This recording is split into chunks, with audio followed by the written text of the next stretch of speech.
Eh bien, bonjour, ou plutôt rebonjour à toutes et à tous. Un grand merci à Nathalie pour l'invitation à contribuer au séminaire de l'humain. Euh, Ce séminaire est pour moi toujours un petit peu plus stressant, hein. Je ne vais pas reprendre la formule que nul n'est prophète en son pays, mais je trouve qu'il est toujours plus difficile de présenter devant ses plus proches collègues et pairs, plutôt que parfois dans des contrées très lointaines où finalement on peut mettre sur le compte d'un lointain voyage une fatigue qui nous ferait balbutier ou être relativement peu clair.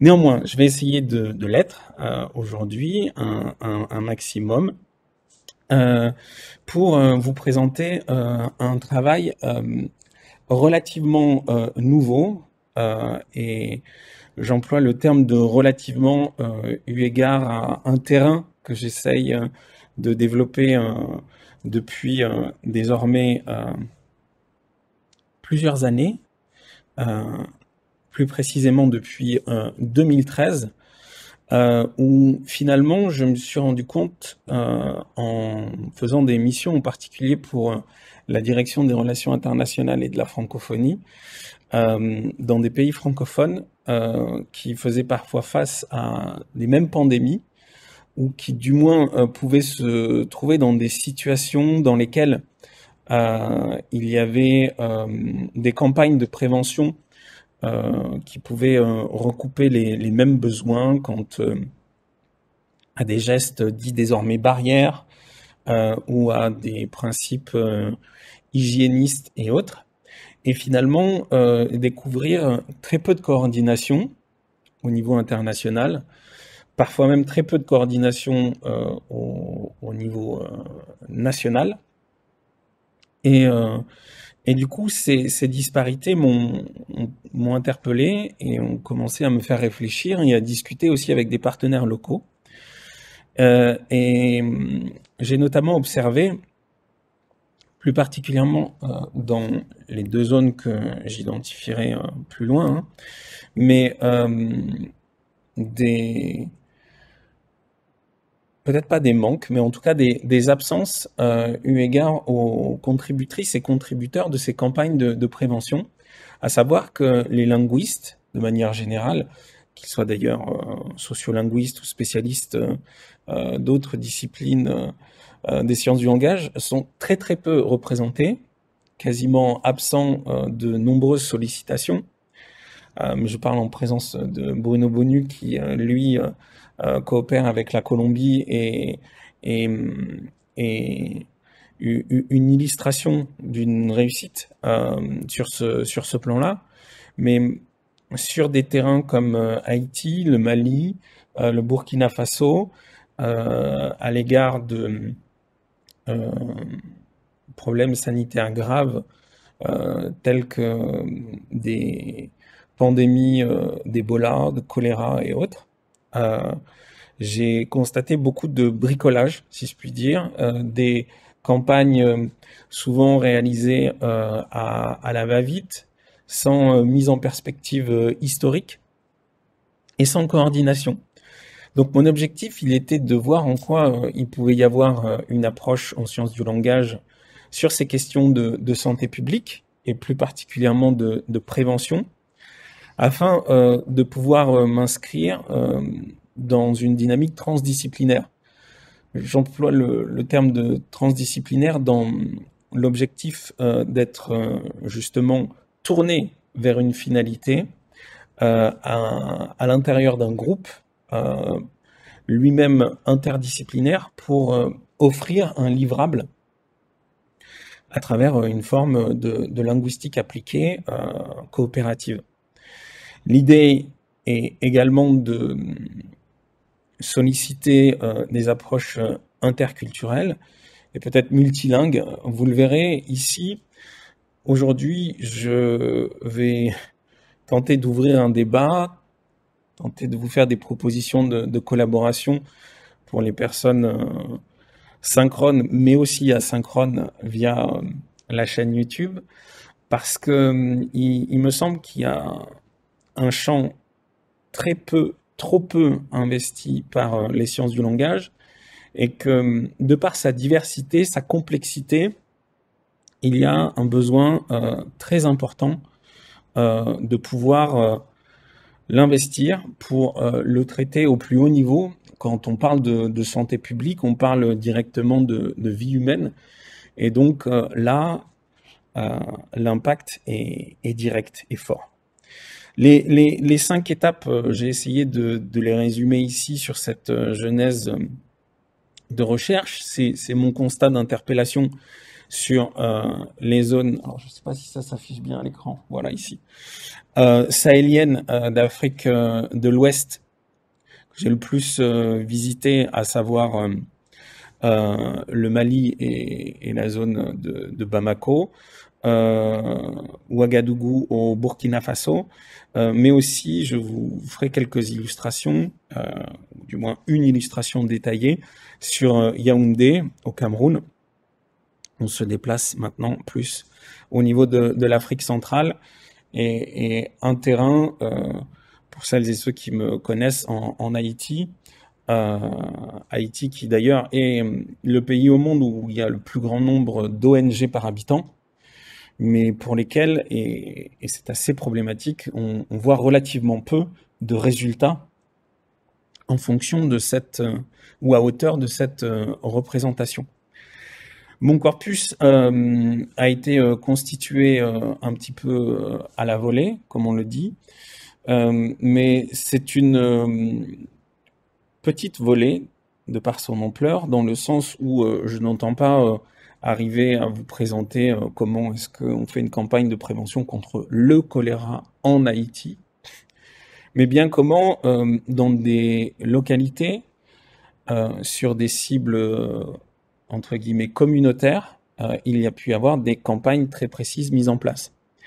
Mon objectif, il est ici de pouvoir le coordonner à plus grande échelle et voir en quoi justement il peut y avoir des coordinations à travers des ONG internationales d'ampleur, telles que MSF, ou bien des organisations mondiales de la santé et autres. C'était également une envie de recherche-action. C'est une expression qui est encore relativement peu employée, me semble-t-il, en sciences du langage, mais qui est très investie par nos collègues en sciences sociales, en particulier appliquées au marketing ou au management, ou à travers des études de cas et des collaborations publiques-privées, comme on dit, il y a ce genre de choses mises en place. Une collecte plus systématique est en cours, justement, pour forcer cette structuration et des coopérations elles aussi. Et donc, je tiens à vous indiquer mes regrets et vous présenter mes excuses sur mon adaptation au format même du séminaire L'Humain. C'est de ma faute. Un dialogue aurait pu être fait, mais nécessitait une organisation préalable de ma part qui n'a pas pu être faite. Mais j'ai notamment 3 espaces de discussion sur des thèmes proches. Le premier est avec le docteur François Carbonel, qui est maître de conférence des universités en médecine générale à l'université de Montpellier. Il est plus spécifiquement intéressé aux questions de santé environnementale à travers une équipe récemment créée à l'INSERM de Montpellier. Il y a des échanges justement sur comment améliorer ces campagnes de prévention en médecine environnementale. La médecine environnementale étant vis-à-vis de la santé publique une forme, je dirais peut-être plus quotidienne, de considération des risques liés à nos environnements. Par exemple, ça peut être des campagnes de prévention contre les moustiques tigres en période estivale, allant même jusqu'à des campagnes de prévention quant au risque de noyade et à l'encouragement de l'apprentissage de la natation et sécurisation des lieux de baignade. Tout ça fait partie de la santé environnementale dans le sens où la vie peut être mise en péril et la santé des personnes en lien avec l'environnement dans lequel elles se développent. Il y a ensuite un dialogue avec le docteur Djibril Aboubakar Souna. C'est un collègue de longue date, chercheur depuis plusieurs années au Bénin, actuellement en postdoctorat au CIRAD de Montpellier, qui est lui davantage intéressé à des questions d'épidémiologie en lien avec la nature et en quoi il y a potentiellement des risques d'empoisonnement avec certaines plantes, il y a des risques environnementaux liés à nos comportements soit alimentaires, soit directement liés, je dirais, aux vivants mais non humains. Et surtout, très intéressant, je vous présenterai le programme SAOBO, programme américain, mais foncièrement international, pour lequel il a collaboré en partageant à la fois ses compétences d'épidémiologiste, mais aussi son plurilinguisme à travers plusieurs langues nationales du Bénin et du Niger qu'il maîtrise. Et enfin, Anne-Sara Jean-Baptiste, ici présente, en co-tutelle de thèse avec le doyen Renaud Gauvin à l'Université d'État d'Haïti et moi-même. Anne-Sara qui a initié à travers un master et désormais à travers sa thèse une application sur une ONG française qui fait la promotion de gestes d'hygiène du quotidien, en particulier à travers l'application Balai Santé, pour lutter contre des maladies ou infections qui peuvent se recouper d'ailleurs avec des gestes barrières dont on parle désormais pour le Covid, et qui fait ses recherches sur Haïti et la transposition de cette application développée en France et en Afrique pour la zone Caraïbe. Donc voilà un petit peu ces pistes que aujourd'hui je ne pourrai pas directement traiter, mais que pour la publication, j'essaierai de voir en quoi un dialogue plus précis pourra être posé, car comme je vous l'ai dit, vous allez peut-être être sur votre faim, tant il y aura davantage de questions que de réponses. Pour que l'introduction soit complète, j'aimerais revenir vers vous sur les points d'ancrage théorique du côté de la santé publique, à travers lesquels je vais tenter d'appliquer des concepts, notions ou approches en sciences du langage. Didier Fassin, dès 2003, fait une publication sur le saturnisme qui va poser des bases très intéressantes sur la considération de ce qu'est la santé publique. Donc Didier Fassin, médecin qui a longtemps travaillé en Afrique du Sud, justement dans la lutte contre le VIH, qui est désormais titulaire d'une chaire d'excellence à Princeton, qui a eu aussi une chaire au Collège de France il y a 2 ans sur la question de la santé publique. Eh bien déjà, il y a pratiquement une vingtaine d'années, il y a même des publications antécédentes, nous le verrons, présente cette santé publique plutôt qu'une discipline, c'est une démarche. C'est cette posture qui me semble très intéressante. Et surtout, il indique que le discours de santé publique est porteur d'une dimension fortement performative. Dès qu'on parle de performativité, beaucoup de linguistes sont ravis et voient l'opportunité notamment d'investir à travers de nombreux travaux qui n'ont pas porté initialement sur les domaines de santé, mais qui peuvent avoir des échos et rentrer tout de suite en résonance avec cela. En 2000, Fassin indique que la santé publique parle d'elle-même, de la société, de l'homme. C'est d'abord en tant que discours qu'elle existe. C'est moi qui mets en gras. Elle se définit et elle se raconte. Désignation de son domaine, roman de sa genèse, récit de son histoire, elle se dit. Mais aussi bien elle décrit et elle prescrit. État des corps, distribution des maladies, énoncé des règles, elle dit le monde.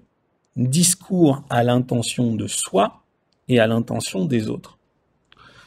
Cet extrait me semble particulièrement intéressant car tout de suite, je pense qu'on peut percevoir la nécessité d'une approche détaillée en lien notamment avec les actes de langage. Qu'en est-il d'une description, d'une prescription? En quoi finalement on catégorise également des pathologies ou on catégorise des risques? Et tout ça lorsqu'il faut les condenser, que ce soit à travers des affiches ou que ce soit à travers des clips vidéo ou les différents genres discursifs qui peuvent être investis par le discours de prévention, ça me semble essentiel qu'il puisse y avoir un regard linguistique en complément de tout ce que les géographes, médecins, épidémiologistes auront pu développer avec leur savoir de terrain sur ce qu'il est important de mettre en avant. Et je pense que cette dimension de santé publique prend toute sa force dans une démarche transdisciplinaire collective qui sollicite le meilleur, si je puis dire, de chacune des sciences qui peut y contribuer. Pour terminer cette introduction, une dernière citation, celle de Ketterer 2013. Cette construction sociale de la santé publique passe par une double opération de médicalisation, c'est-à-dire de réécriture d'un problème social dans le langage sanitaire, et de politisation des faits sociaux, qui impliquent l'intervention d'un certain nombre d'acteurs. Ici, pour finir sur cette introduction générale, je dirais qu'on voit bien en quoi on peut postuler un dispositif englobant et réflexif. On voit en quoi il y a médicalisation, c'est-à-dire en quoi il va pouvoir y avoir le mécanisme de faire exister par le langage, à travers une terminologie spécifique, mais aussi bien évidemment des gestes, des mises en scène, et comment est-ce que pour la prévention, il nous faut arriver à coupler ça avec un discours institutionnel, un discours officiel, et l'incarnation, parfois, d'actrices et d'acteurs dans des conseils à donner, ou qu'ils soient, entre guillemets, positifs sur ce qu'il y a à faire, ou négatifs sur ce qu'il y a à ne pas faire. Et là, justement, on verra un petit peu plus tard en quoi on peut s'interroger sur la méthode et les stratégies. En 3 temps, je vous présenterai d'abord un premier modèle inspiré de spécialistes de terrain de la santé publique. Ensuite, j'essaierai d'aller un petit peu plus dans le détail sur la dimension discursive de cette prévention. Et enfin, je vous proposerai d'échanger sur la question de la langue, ou plus particulièrement sur la dimension langagière à différents niveaux qui peut être impliquée ici. Je vous l'ai dit, Fassin, dans ses travaux, a exploré énormément l'Afrique en particulier, et en collaboration avec Dozon, en 2002, ils ont proposé notamment un modèle de prévention qui s'appuie sur 4 registres. 4 registres ou modèles qui vont du magico-religieux à la contrainte profane, au modèle pastorien et pour finir au modèle contractuel. Ce que je vous propose ici, c'est de vous les présenter brièvement et de voir en quoi une contribution euh, discursive, langagière, peut être pertinente. Le modèle magico-religieux, dans un modèle de prévention, c'est celui qui déploie des interdits dans le registre du sacré. Ce modèle, il est mis en place pour éviter le malheur, ou pour venir à bout à travers des rituels divinatoires et propiatoires.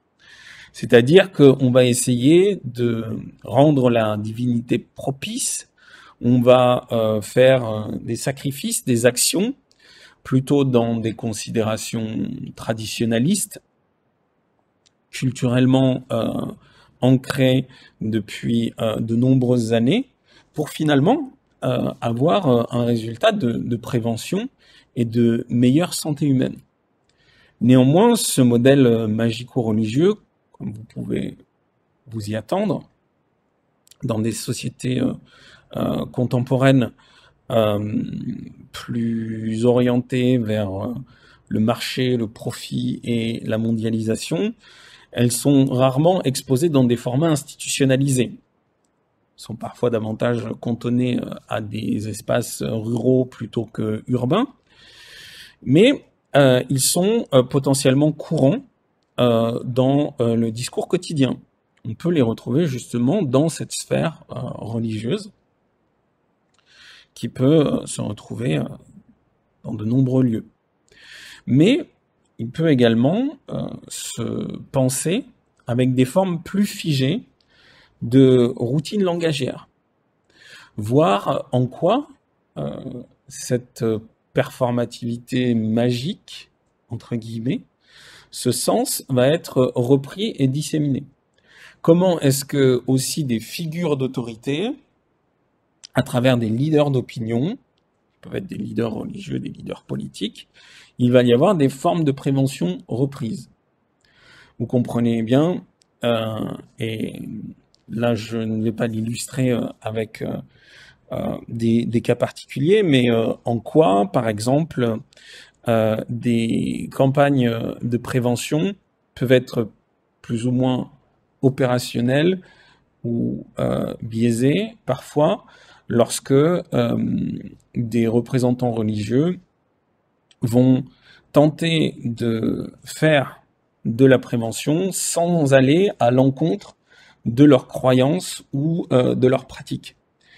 Le cas qui a été analysé plusieurs fois et notamment de l'Église catholique face aux préservatifs, dans les cas de prévention face aux maladies sexuellement transmissibles et autres, en quoi des leaders d'opinion, si on peut appeler le pape ainsi, peuvent avoir des discours qui évoluent au fil des ans et qui vont faire des promotions de telle ou telle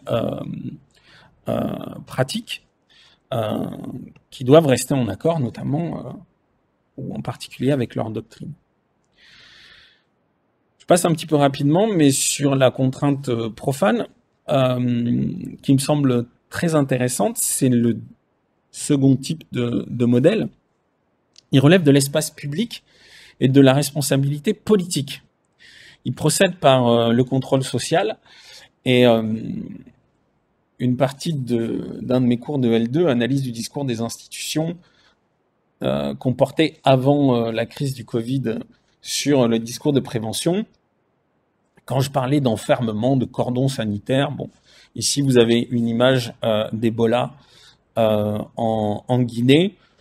Bon, ça paraissait très lointain pour beaucoup d'étudiantes et d'étudiants, mais maintenant qu'on a vécu tous ces confinements, on voit bien un petit peu davantage cette réalité dans notre quotidien, au moins métropolitain, ici à Montpellier. Mais ce qui est intéressant pour le linguiste ou la linguiste, c'est voir comment est-ce qu'il va y avoir ces formulations d'interdiction ou d'obligation. Comment est-ce que finalement on va favoriser, peut-être parfois même très précisément, certaines formes de négation plutôt que d'autres? Est-ce qu'on va formuler les interdits à travers des négations internes à des termes qui vont comporter, si je puis dire, intrinsèquement, ou est-ce qu'on va le faire porter syntaxiquement sur l'ensemble de la phrase? Ensuite, sur les marques de modalité, est-ce qu'on va davantage employer certaines formes plutôt que d'autres? Et je pense, là encore, à la différence entre des modes d'obligation qui peuvent être marqués par le mode impératif plutôt que des formules de type il faut que ou il est interdit que. Tout ça joue dans l'agentivité que nous pourrons analyser plus tard, mais j'ai trouvé très très peu, dans certains cas, pour ne pas dire aucun, travaux de sciences du langage qui interrogent cela. Alors peut-être qu'il y en a, et du coup je serais ravi que vous puissiez m'éclairer sur le sujet et m'en envoyer. Le troisième modèle, bah là encore, il nous parle au quotidien désormais. Il nous a toujours parlé, mais il est davantage présent dans les médias. C'est le modèle pastorien qui s'appuie sur la science et la technologie et qui s'illustre plus particulièrement, selon Dozon et Fassin, par le principe de la vaccination. Mais quand on le regarde en 2021, ça veut dire comment est-ce qu'il peut y avoir un encouragement par l'action médicale qui s'illustre par des chiffres ou par des marqueurs d'autorité, sigles et logos. On voit très bien que ces campagnes, si on est sur l'affiche ici d'une campagne de la grippe A dite H1N1, comment est-ce que on va scientificiser, ici sémiotiquement, pardon, à travers la représentation symbolique d'un virus, ce noyau, ces antennes, qui butent sur la barrière centrale haute ici, avec des différences de taille, de casse sur vaccinés, médecins, et en bas, ces figures d'autorité, avec notamment les logos de la République française et du ministère concerné, de l'INPES et des agences potentiellement impliquées. Il y a des travaux très intéressants en analyse du discours politique sur l'utilisation des chiffres par les politiques, justement, pour convaincre. Eh bien, ça serait très intéressant de voir comment est-ce qu'on pourrait les transposer dès lors rien que pour le Covid, on nous a parlé du nombre d'hospitalisations, d'indices ou d'index tels que le R pour la transmissibilité, etc. Tout ça, je pense, mériterait vraiment d'être analysé finement sur une dimension de la santé. Et pour finir, le modèle contractuel, qui est le modèle le plus communément représenté, en tout cas dans les campagnes de prévention classiques en France, c'est un modèle qui requiert un accord entre les membres de la communauté, c'est-à-dire à travers lequel on voit une justification d'être, et qui fonctionne sur le mode d'une complémentarité, je cite, nécessaire entre le travail d'objectivation des risques sanitaires qu'accomplissent avec de plus en plus de précision les sciences biomédicales, particulièrement l'épidémiologie, et un mouvement de subjectivation par lequel les individus doivent devenir les acteurs responsables de la santé. J'en retiens deux choses, et vous les voyez en gras, cette objectivation-subjectivation, ce double mouvement là encore, ou alors il est question de faire exister une maladie ou un risque. Parce qu'une campagne de prévention, une question de santé publique, c'est aussi faire exister, même virtuellement, ce risque qui va pouvoir advenir. Une des difficultés au début dans les campagnes de prévention face au Covid, c'était dans la mise en perspective des risques et de la dangerosité de faire exister un virus qui avait un réel impact. Le cas se représente également au niveau du VIH-Sida, dans le sens où lorsque il y a l'amélioration de traitement et la possibilité de vivre à long terme avec une maladie, eh bien de faire évoluer un discours de prévention pour que le risque entre guillemets, soit maintenue, que la vigilance se maintienne également, pour ne pas que, justement, on dise, eh bien, c'est pas grave, la médecine fera le nécessaire, et plutôt que de la prévention, c'est du soin qu'il suffira. Et donc, pour finir, c'est rendre concernés également les personnes visées.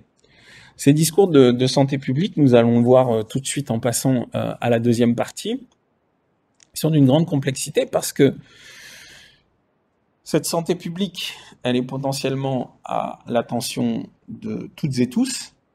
Néanmoins, les virus, bactéries ou autres formes de risques environnementaux ne nous touchent pas de la même manière. Et cela veut dire comment faisons-nous pour être le plus efficace à l'égard de tout cela.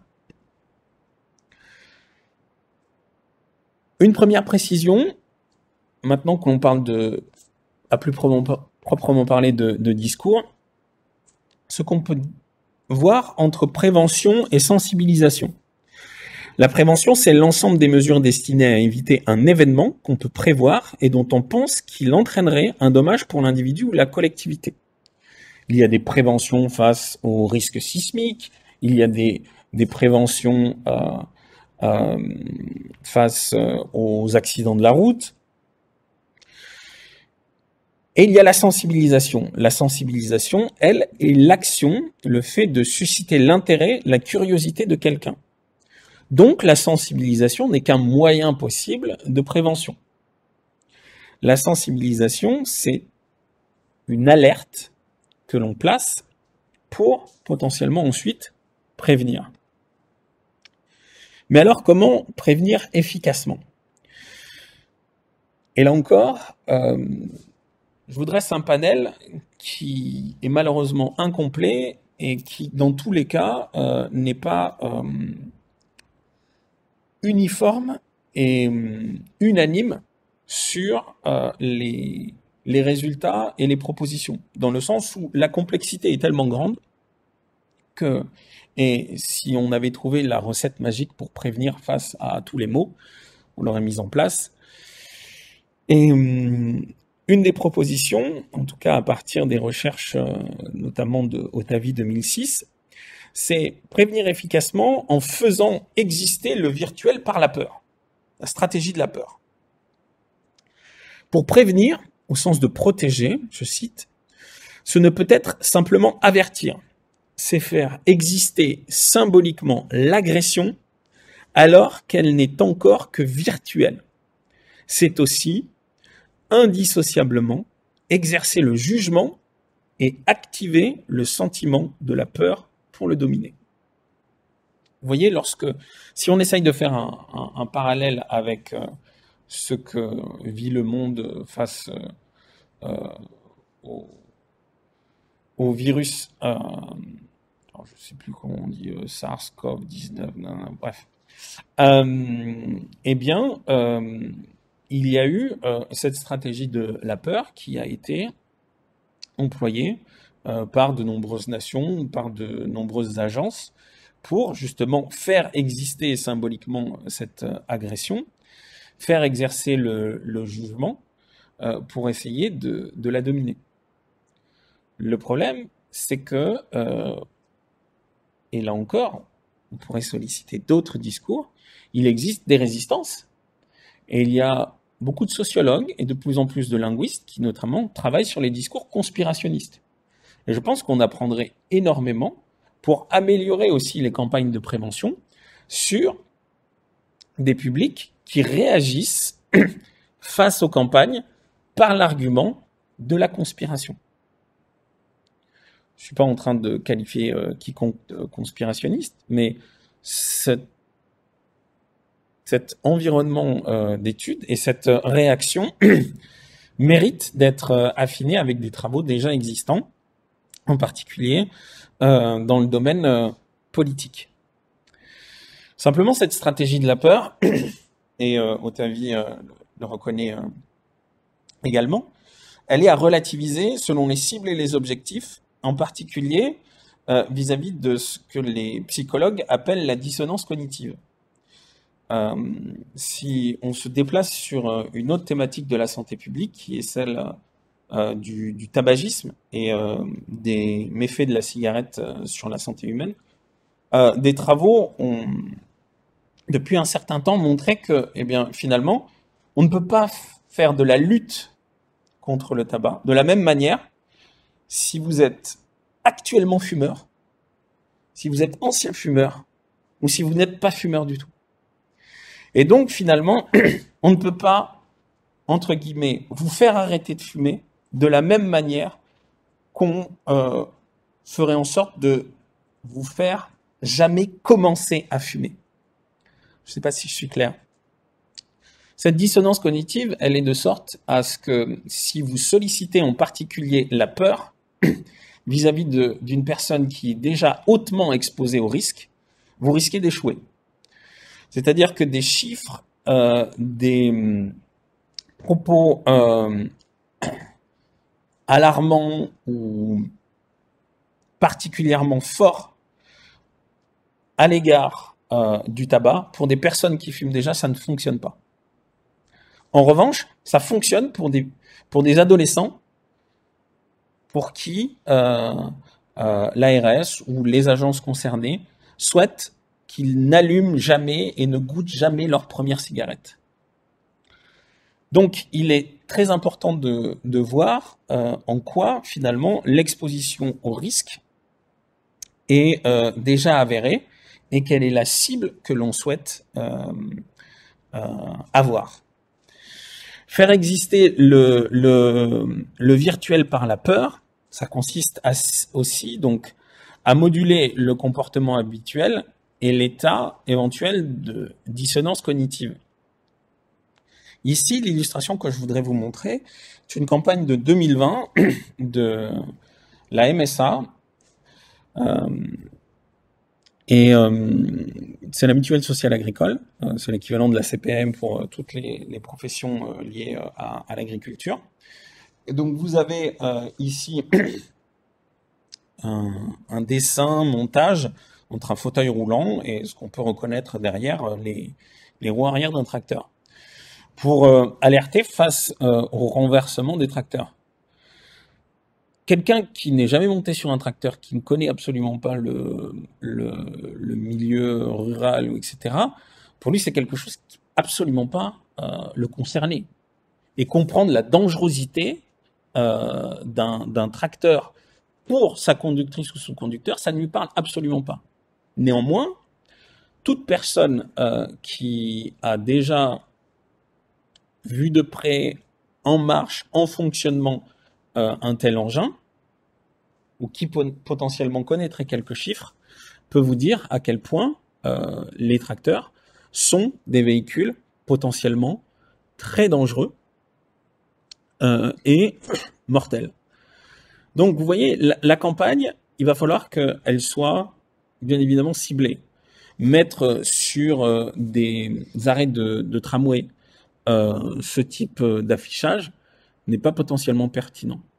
En revanche, l'utiliser au salon de l'agriculture, l'utiliser dans des publications spécialisées destinées à un lectorat qui s'intéresse au milieu agricole, là ça a une pertinence et du coup le ciblage, d'une certaine manière, fonctionne. Le ciblage, on va y venir plus précisément, car finalement ce fonctionnement des campagnes, il consiste à voir en quoi on passe du collectif à l'individuel, mais avec un risque qui est celui de la stigmatisation. Les premières campagnes de lutte contre le VIH-Sida, aussi parce que la recherche était pas suffisamment développée à l'époque sur le sujet, ont pu inverser et stigmatiser des communautés qui étaient particulièrement touchées par le virus. À savoir que il y a même eu des expressions et des fausses croyances qui indiquaient que le virus ne se transmettait qu'en fonction d'une certaine orientation sexuelle. ou que le virus ne se transmettait que à des humains d'une certaine supposée ethnie. Pourquoi? Parce que on va par exemple surreprésenter des personnes à peau sombre dans des campagnes de prévention et que du coup les personnes à peau claire vont pouvoir se dire ah, c'est pas une maladie pour moi ça. Ou si vous ne représentez que des hommes dans des situations de relations amoureuses ou intimes, des personnes peuvent à tort associer le virus à une certaine pratique sexuelle, orientation sexuelle, alors même que, justement, l'objectif était de dire nous ciblons telle ou telle communauté. Donc vous voyez toute la difficulté à arriver à prioriser certaines cibles, mais à ne pas, comme dirait un certain membre de l'humain, basculer de l'autre côté du cheval et faire que les personnes ne se sentent pas concernées car voient le risque cantonné sur une catégorie qui ne les concerne pas. C'est, et je cite rapidement, tenter d'éviter d'associer cette pathologie à un groupe en particulier, à la fois pour toucher le plus de monde possible, mais aussi pour ne pas stigmatiser ou culpabiliser une frange particulière de la population. Les messages médiatiques inspirés par la dimension collective des maladies, les messages de santé publique, optent cependant pour un traitement médiatique individualisé des comportements de santé. Alors après, ces stratégies, elles s'adaptent sur les grilles télévisuelles. On sait par exemple qu'il y a des chaînes spécialisées qui sont plutôt regardées par telle tranche d'âge. On sait que si on diffuse un spot publicitaire à telle heure, de tel jour de la semaine, on va plutôt toucher aussi telle autre tranche d'âge. Donc ça, c'est ces formes de ciblage relatives qui sont importantes à prendre en compte et à considérer dans la mise en mots et dans la mise en image. Alors, quelques règles de communication, si je puis dire, notamment à partir des travaux de Lamoureux 2002, sur ce qu'il appelle la limitation du genre. L'objectif est ici, avant tout, le développement des aptitudes individuelles et non pas l'édiction exogène de normes de comportement. C'est-à-dire que l'objectif dans la performativité du discours de santé publique, c'est de faire incorporer et ensuite de faire agir chacun à sa manière, mais de sorte à ce que, entre guillemets, les bons gestes soient produits. 3 règles, au sens de l'amoureux, des messages ouverts, des messages responsabilisants et des messages qui offrent des solutions et évitent l'enfermement. Alors comment est-ce que ça peut se traduire? Point de vue discursif. Le premier exemple, ici sur la question du message ouvert, une campagne qui avait été énormément diffusée au début des années 2000, surtout sur celle de 2004 en particulier, campagne qui utilisait le slogan « Votre corps se souvient de tout » pour lutter contre la consommation excessive d'alcool, où il y avait une déclinaison, vous pouvez le voir ici.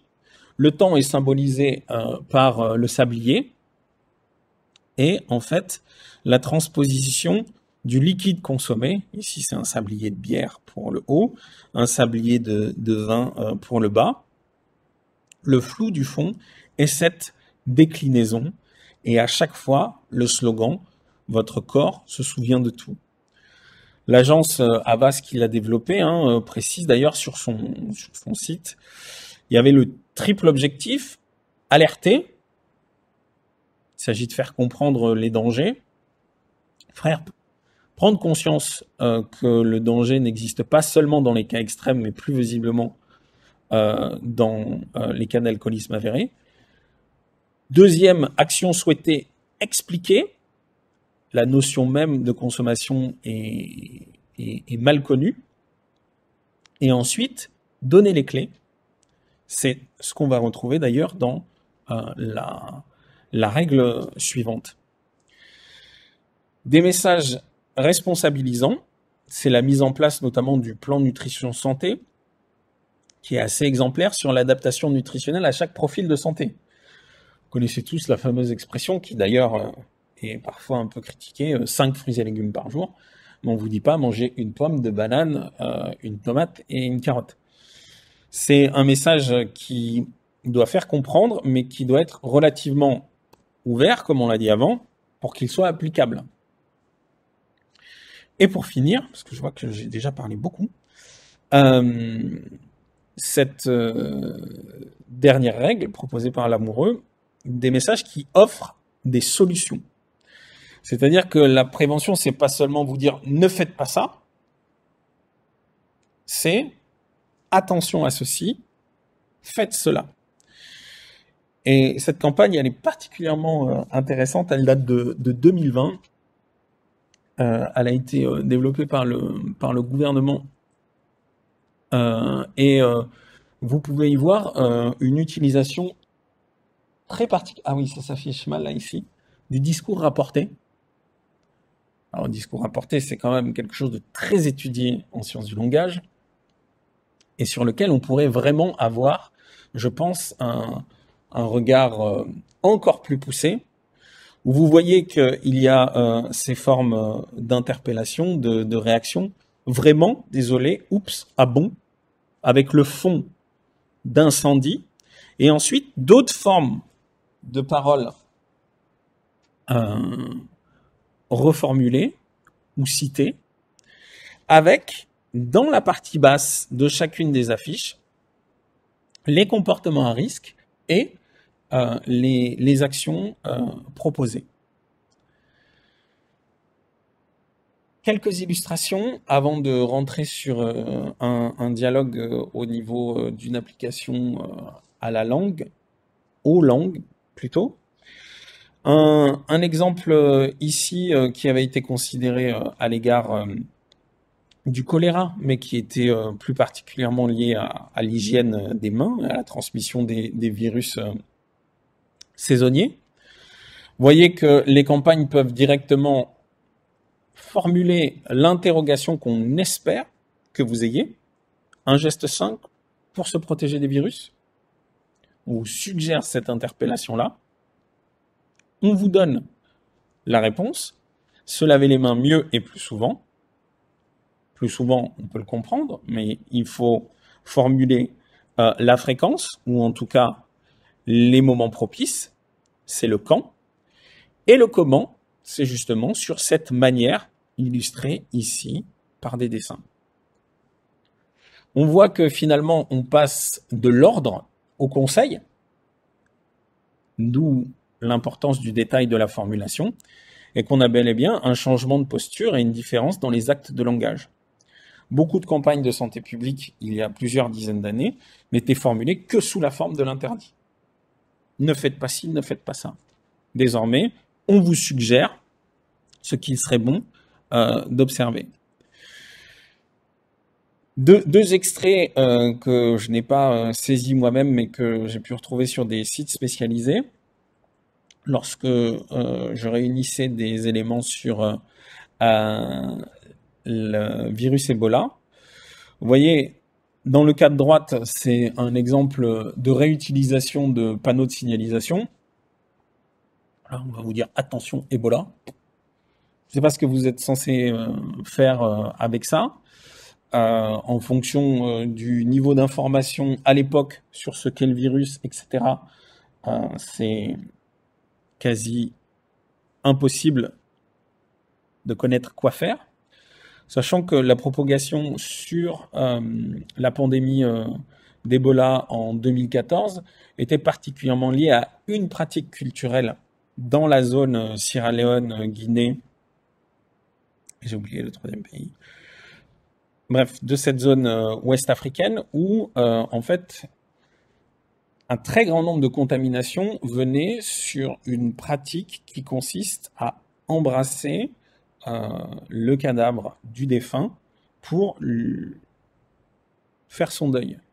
Et c'était ce contact sur un virus extrêmement transmissible par simple contact d'épiderme qui faisait que l'épidémie continuait. Donc, l'identification par des spécialistes en épidémiologie a fait que on a fait en sorte qu'il n'y ait plus cette pratique culturelle-là. Mais il faut arriver à l'expliciter, à faire circuler l'information pour pouvoir avoir une forme de lutte efficace, si je puis dire. On a une simplification pour un spectre de cibles plus large également. Vous voyez ici, sur l'exemple de gauche, vous suspectez Ebola, avec un point d'interrogation énorme, le chiffre Ebola en grand. Peu de propositions, si ce n'est celle d'aller à l'hôpital pour se faire diagnostiquer. Mais comment, dans quelles conditions, avec quelles pratiques préalables? Tout ça est bien évidemment discutable. Pas une critique, c'est un constat à voir comment améliorer. Toujours sur Ebola, et pour terminer sur le discours en particulier, en 2014, lors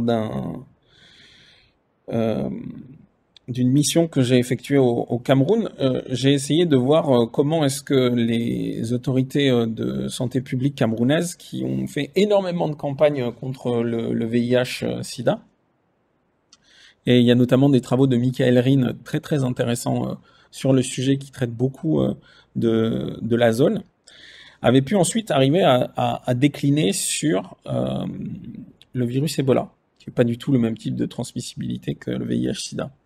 Néanmoins, on voit certaines aberrations. Ici, vous avez un écran de télévision qui est placé au-dessus d'une porte, avec une quantité d'informations immense, ou en tout cas une quantité d'informations qui me semble avoir saturé l'écran, et un temps de défilement qui n'est pas du tout maîtrisé. Donc toute la question ici est de savoir, un écran, c'est pratique parce que c'est malléable. Vous pouvez modifier son contenu à foison, surtout s'il est désormais connecté. Mais vous avez des soucis élémentaires de lisibilité. Quel est l'emplacement du lieu de communication? Quel est le temps de défilement? La capacité à lire et à intégrer un certain nombre d'informations? Et tout simplement cette quantité d'informations. Vous pouvez donner des gestes à faire, mais il y a un degré, si je puis dire, de complexité pour les intégrer, les pratiquer dans un certain laps de temps. Tout comme nous mettons un certain nombre de temps à intégrer de nouvelles connaissances, de nouveaux savoir-faire. C'est la même chose, en fait, avec les campagnes de prévention. Alors, les campagnes de prévention, passons à la dimension langagière, elles ont essayé de s'adapter à un certain nombre de contraintes. Et un exemple très intéressant est l'ONG, groupe de recherche, Scientific Animation Without Borders Organization, SAOBO, qui est donc né à l'Université d'Illinois à Urbana-Champaign et à l'Université d'État du Michigan, bien avant 2018, hein, mais là je vous montre un exemple de 2018.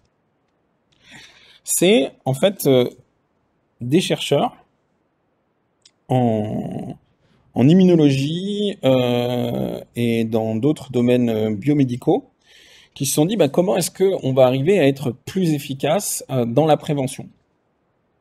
Des soucis face à des zones où le taux d'illettrisme était élevé les a fait aller vers des vidéos. Le principe était de travailler avec des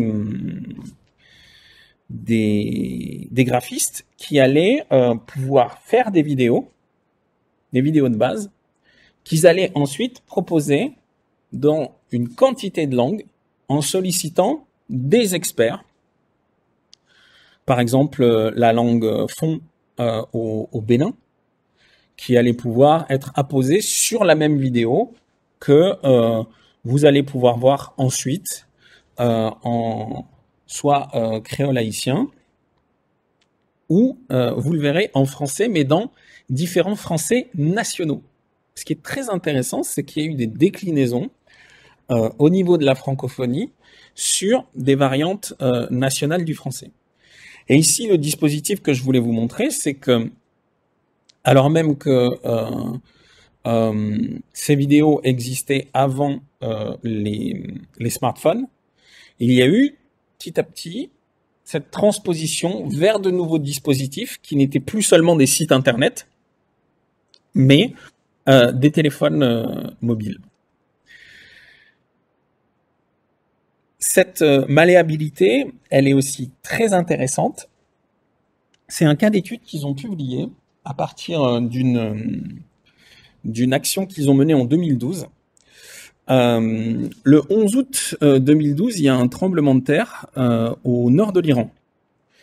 Vous avez 3 jours plus tard une communauté d'origine iranienne qui se sent, si je puis dire, particulièrement inquiète des conséquences potentielles de ce tremblement de terre.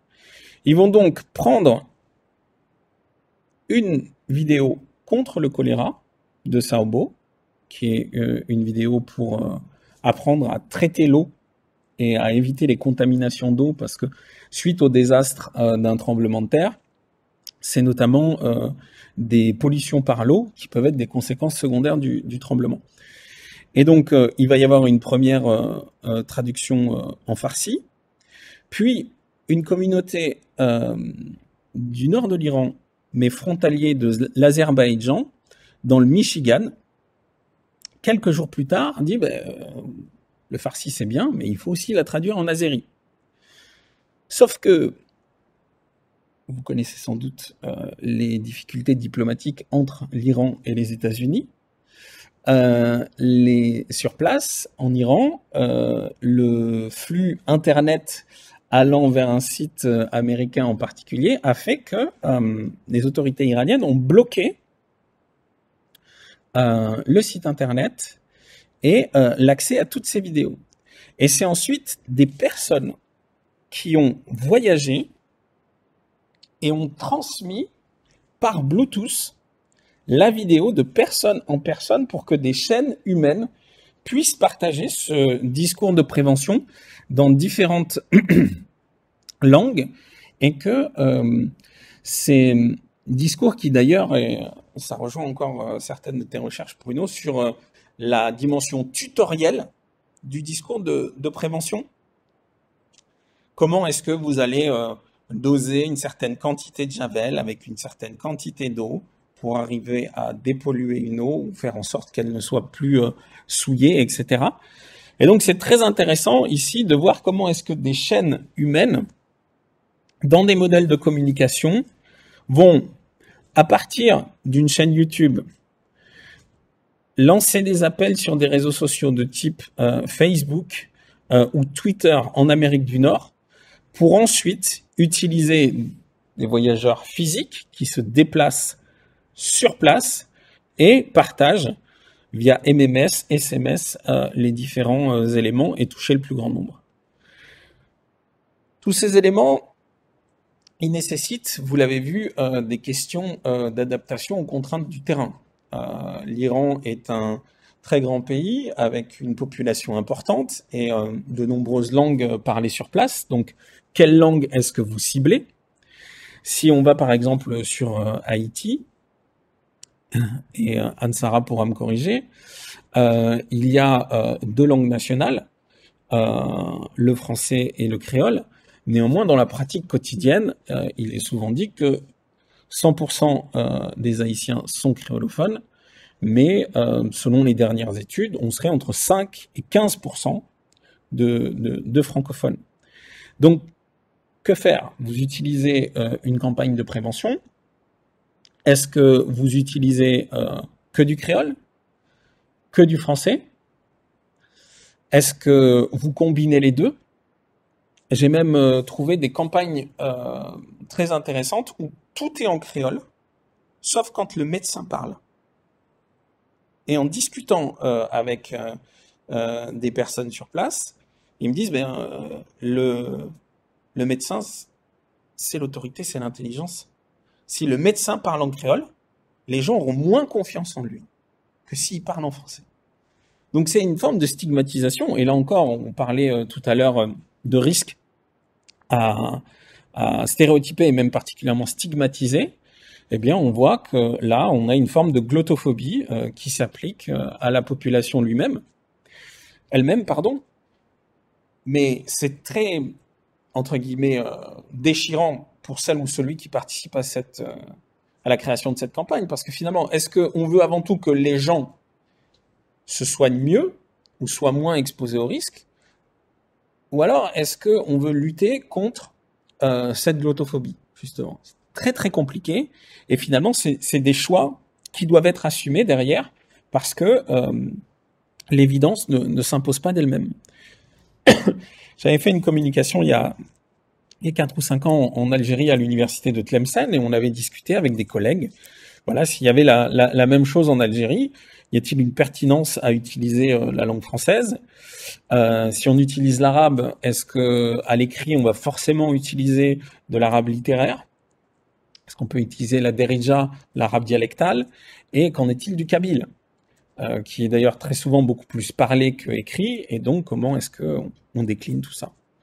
Ces questions d'alternance codique que je viens de vous illustrer ici, notamment avec la figure du médecin dans une campagne en Haïti, est très importante. L'oralité, question de la possibilité à être mal compris ou incompris avec des formats qui seraient saturés par l'écrit et pas suffisamment explicités à l'oral, tout ça mérite d'être véritablement bien précisé. Même chose sur ce que certains peuvent appeler des niveaux de langue ou des registres. C'est-à-dire que doit-on utiliser une terminologie médicale poussée ou bien arriver à un niveau d'intercompréhension? Dans le niveau de persuasion, ça aussi peut jouer. Si vous avez un médecin qui va employer des expressions trop familières et pas assez techniques, il perd en crédibilité et votre message ne fonctionne pas suffisamment non plus. Donc tout ça se module en fonction des cibles, tout ça se module en fonction des scénarios et peut même aller dans une forme de finesse, je dirais, assez importante. Est-ce que j'ai le temps de montrer quelques vidéos? Ah ouais, moi j'ai mis mon chrono quand on a démarré, je suis à 1h03, mais non, oui. C'est... D'accord, merci. C'était juste pour vous montrer comment est-ce que Saobo toujours a pensé la meilleure efficacité de ces vidéos en disant c'est pas parce qu'on a une vidéo en français que tous les francophones vont pouvoir la regarder. Je vous montre juste celle-ci. Laissez la refroidir dans un récipient fermé avant de la boire. Si vous ne pouvez pas boire l'eau, un autre moyen simple et économique de la traiter est d'ajouter 6 gouttes d'eau de javel ou de chlore en gallon d'eau. Ici, vous avez une illustration du français haïtien. Laissez la reposer jusqu'à ce que les résidus se font geler. Ah, je me suis trompé. Ah, excusez-moi, il y a eu un mauvaise incrustation de ma part, mais il y a aussi également une version français du Congo. Et donc, ce qui est très intéressant, c'est qu'il y a des petites différences qui peuvent être effectivement prosodiques liées à l'oralité, mais aussi dans le contenu. Vous avez notamment une différence entre la prévention de choléra et du choléra. Alors, on ne va pas refaire le débat sur le Covid, la Covid, je vous rassure. Mais vous avez aussi des différences sur le tutoiement et le vouvoiement. Là aussi, énormément de travaux de linguistes, de sociolinguistes sur le tutoiement et le vouvoiement. Qu'est-ce qui est le plus efficace en fonction de la cible, en fonction du domaine? C'est à nous de pouvoir réinvestir ces travaux-là dans des campagnes de santé publique pour être le plus efficace. Je vous parle même pas des questions peut-être un peu plus évidentes sur les unités de mesure. En Haïti, on parle de gallons pour les volumes. On va parler de litres en RDC, etc. Ce sont des choses qui ne sont pas forcément évidentes et qu'il ne faut pas prendre pour acquises et qui me semblent importantes d'à chaque fois bien réactualisé et ciblé. Alors en bilan et perspective, je dirais qu'il y a une très grande variabilité des terrains, ce qui veut dire qu'il y a également une très grande variabilité des réponses. Et une question qui m'avait été posée, c'est quel peut être un invariant relatif. Alors, mon raisonnement, il était allé avec un groupe de recherche à UC Berkeley sur en quoi on pourrait voir une place pour la langue française, mais pour à la limite n'importe quelle langue véhiculaire, une utilité. Si on regarde effectivement l'importance du français comme quatrième langue d'Internet, deuxième langue des organisations internationales, même si on sait que ces chiffres sont énormément à relativiser, hein, on peut se poser la question, dans ce cas-là, des clips vidéo ou des radios généralisantes. Mais c'est là que vient toute la difficulté, comme je vous l'ai montré tout à l'heure. On veut montrer des personnes, on ne veut pas stigmatiser des personnes de plus de 70 ans pour le Covid, ou pas stigmatiser des personnes avec la peau d'une certaine teinte pour d'autres virus et pathologies. C'est une grande difficulté. D'où beaucoup l'usage parfois de caricatures ou de dessins plutôt que d'images. Et ça, c'est aussi, d'un point de vue sémiotique, quelque chose à totalement considérer. Il y avait d'autres questionnements quant à la diffusion même de ces campagnes de prévention. Ce sont des chiffres de 2016, donc à relativiser. Mais concernant les troupes des Nations Unies, dans les missions de maintien de la paix, on est passé en 10 ans de 10% de soldats francophones à 41% de soldats francophones. Et dans l'objectif notamment des forces armées de modifier leur image tout en ayant, comme dirait l'autre, un impact positif, des missions de prévention peuvent leur être dévolues. Et dans ce cas-là, effectivement, il y a des langues qui vont pouvoir s'appliquer à un plus grand nombre. Le problème étant que c'est pas parce que vous avez un soldat francophone qu'il va pouvoir forcément s'adresser en français, avec une campagne en français, auprès des populations qui sont concernées. Donc il faut voir en quoi finalement il y a une transformation globale des rôles et des actions des autorités de sécurité qui deviennent alors sanitaires. Vous pouvez être un excellent soldat, mais pas forcément vous retrouver facilement à faire une campagne de prévention ou à la transposer sur d'autres terrains. Pour finir, je vous ai beaucoup parlé de la peur, mais j'ai pas eu le temps de développer des choses qui concernent l'humour.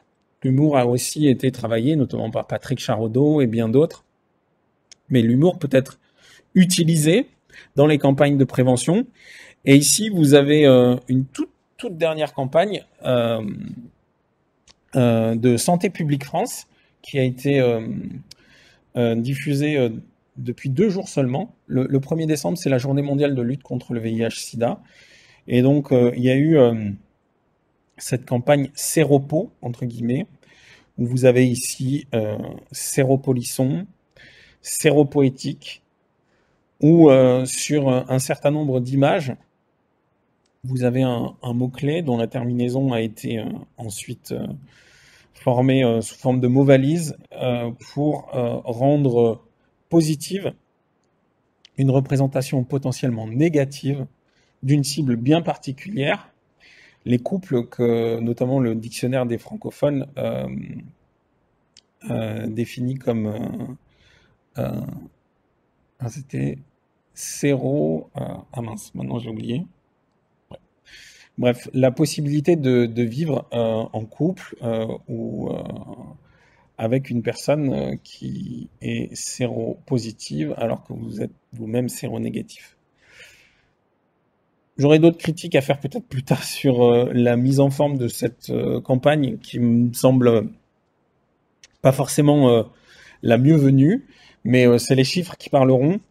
Si on va sur le site officiel de Santé publique France, ces affiches sont couplées avec des vidéos. Et la vidéo d'en dessous, dont je n'ai pas le temps de vous faire la présentation, en 48 heures a été visionnée 200 fois. 200 clics ou visionnages pour une vidéo, c'est très très faible. Pour finir, et je m'adresse là aussi à tout le monde, mais en particulier Nathalie, spécialiste d'analyse du discours appliqué au milieu scolaire et éducatif. Prévention, ça peut être aussi faire de l'éducation à la santé comme un principe fondamental ou une base de l'éducation en général, en l'intégrant dans les cursus scolaires, c'est-à-dire à penser avec les méthodes. C'est aussi se mettre au service du plus grand nombre dans le respect des personnes avec plus d'intégration, notamment des psychologues et de linguistes, aux côtés de géographes et épidémiologistes. Cette dimension de psychologie sociale est très importante. Je sais que ici même, des collègues comme Nathalie Blanc et autres ont travaillé dans ces domaines-là. Il serait important qu'on puisse discuter. Mais peut-être que nous, en tant que spécialistes de sciences du langage, on peut déjà arriver à démontrer à nos collègues de ces autres disciplines qu'il y a des notions ou des concepts qui peuvent les intéresser. Je pense à celui, par exemple, de sloganisation, et même ensuite de formules, travaux de Jana Grischpoon ou d'Alice Crick-Planck. La question de la nominalisation, Thierry Guibert a très bien montré en analyse du discours politique comment les nominalisations arrivent à faire intégrer une action qui va se réifier dans le nom. La question du discours rapporté que je vous ai présenté tout à l'heure, les travaux de Laurence Rosier et de bien d'autres. Et la sémantique des temps verbaux, je pense aux travaux de Jacques Bress, ou comment est-ce que finalement on regarde dans le détail comment cette action cristallisée dans le verbe n'a pas la même réalisation en fonction du temps ou du mode verbal alors utilisé. L'idée, comme je vous l'ai dit au début, c'est de proposer une démarche transdisciplinaire en groupe de travail avec plusieurs linguistes, chacun de ces spécialités-là, tous les autres qui sont des autres sciences, si je puis dire, et de traiter notamment d'agentivité ou de modalité à travers les richesses des sciences du langage et toujours en dialogue avec les sciences de la vie et les autres sciences sociales. En gros, j'espère que je vous ai montré une tentative de démarche impliquée, c'est-à-dire appliquée et inclusive. Petite bibliographie, et je pourrais en partager encore plus, mais surtout, je vous remercie. Merci beaucoup, Arnaud, pour cette conférence très intéressante, qui montre bien que pour répondre aux enjeux d'une telle problématique, l'interdisciplinarité est au cœur des enjeux, même si effectivement on part des sciences du langage. Donc, merci beaucoup.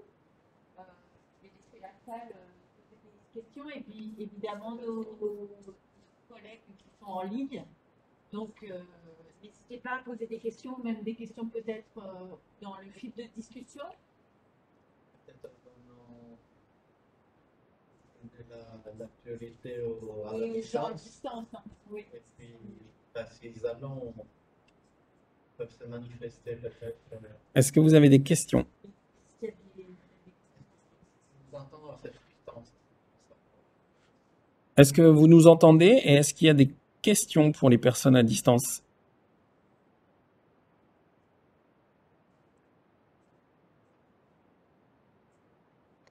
On vous entend très bien. Ok, merci.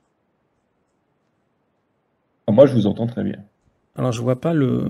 Merci beaucoup, Arnaud. C'était très bien. Très Merci. intéressant. Merci, Jérémy. Alors, je sais pas s'il y a des choses dans l'espace de clavardage, comme on dit.